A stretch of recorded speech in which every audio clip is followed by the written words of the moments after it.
neve caía pesada sobre os pinheiros da floresta de Ural, abafando o som dos passos apressados dos 6 soldados soviéticos que atravessavam o mato. Espesso estavam feridos, exaustos e completamente perdidos após uma emboscada nazista que devastara seu pelotão. Cada respiração era um esforço, cada estalo de galho um susto. O silêncio ali não era apenas natural, era denso, opressor, como se a floresta estivesse observando. Convidou-os para se abrigar das nevascas que se aproximavam. Seus olhos eram serenos demais para uma mulher solitária, e algo em sua presença provocava uma inquietação profunda nos soldados, mas a necessidade de calor e proteção falou mais alto. Os homens dormiram pela primeira vez em dias, mas ao amanhecer, perceberam que Sergei havia desaparecido. Suas pegadas simplesmente sumiam no limiar da neve, como se tivesse sido tragado pelo próprio chão. Quando finalmente avistaram a vila meio encoberta por árvores e sombras, parecia um milagre. Um punhado de cabanas antigas, consumidas parcialmente pelo tempo, jazia à beira de um córrego congelado. Nenhuma fumaça saía das chaminés, nenhuma alma viva parecia habitar o lugar. Mas assim que se aproximaram da primeira cabana, ela surgiu. Uma mulher. Nele, uma figura feminina de branco observava uma multidão em chamas.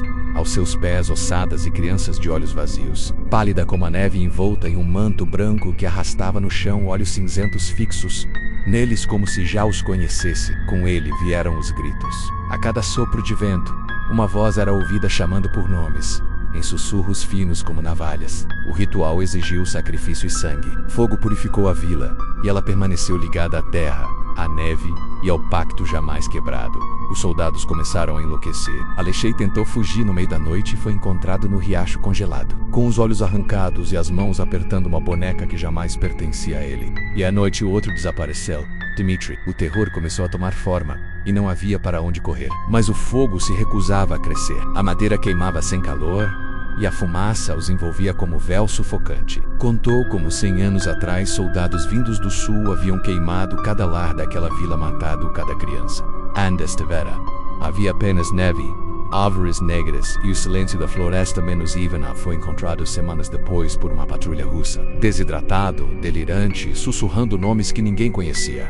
A mulher de branco dançava em meio às cinzas. Ouvia as vozes dos seus irmãos chamando por ele, e chorava em silêncio, cada idosa menos, e como ela, a sacerdotisa, chamara o espírito ancestral da neve, para nunca deixar que a injustiça fosse esquecida. Anoushka não tentava impedi-los, menos apenas disse, olhando nos olhos de Ivanov: o fogo me pertence. Ivanov era apenas mais uma testemunha viva de um pacto ancestral, selado com sangue e fogo.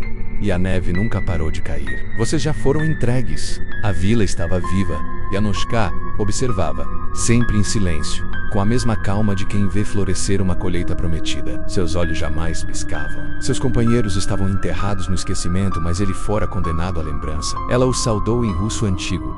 Sua voz baixa e cortante como o vento disse que se chamava Anoushka, a última sobrevivente de sua aldeia. A primeira noite foi de alívio. Havia lenha seca, alimentos simples e um calor inexplicável que parecia emanar das paredes, apesar de nenhuma lareira estar acesa. Procuraram em volta, gritaram por seu nome, mas só o eco respondeu. E em algum momento, até esse eco pareceu zombar deles. Na parede, escritas em sangue, as palavras: a terra é saciada. Ivanov desabou, gritando por Deus, por seus camaradas, por sua mãe. Anoushka os observava com pesar, dizendo que a floresta toma o que lhe foi prometido. Quando questionada, esquivou-se, dizendo que não compreendiam os pactos antigos daquele lugar. O capitão Ivanov ameaçou deixá-la para trás e seguir caminho, mas uma nevasca monstruosa os prendeu dentro da vila por mais um dia. Menos estavam encurralados. Vasculharam cada canto, armados, gritando, apontando as armas para a própria mulher que parecia não envelhecer. Não tremer, não dormir. Encontraram, no entanto, algo ainda mais perturbador. Um mural escondido atrás de uma parede quebrada da capela da vila. Anoushka disse que aquilo era uma lenda antiga, menos a guardiã do inverno. Um espírito da floresta invocado há 100 anos pelos aldeões, desesperados diante da invasão de forasteiros que destruíam sua terra. Ela olhava para eles como se soubesse que estavam destinados a repetir a história. Menos na terceira noite. Tentaram vigiar uns aos outros, mas mesmo assim, Liane desapareceu. Uma criança chorava entre as árvores, mesmo que não houvesse criança viva ali, e a cabana tremia com um frio que vinha de dentro, não de fora. O capitão começou a rezar, coisa que jamais fizera, pedindo perdão por pecados de guerra. Menos.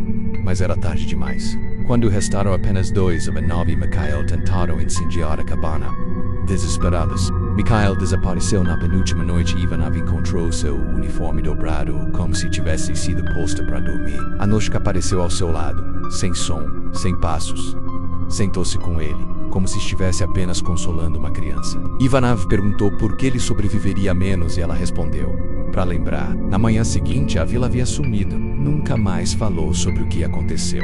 Embora seus olhos carregassem a memória de todos os que foram tomados todas as noites, ao fechar os olhos ele via a vila em chamas. Carregou a culpa até o fim da vida, vendo neve cair mesmo em pleno verão. Dizia que ela o observava, que a floresta o seguia onde fosse e que o inverno nunca mais o deixaria. Porque o espírito não leva apenas os corpos, leva também as almas dos que restam, corroendo lentamente até que o inverno dentro dele jamais termine.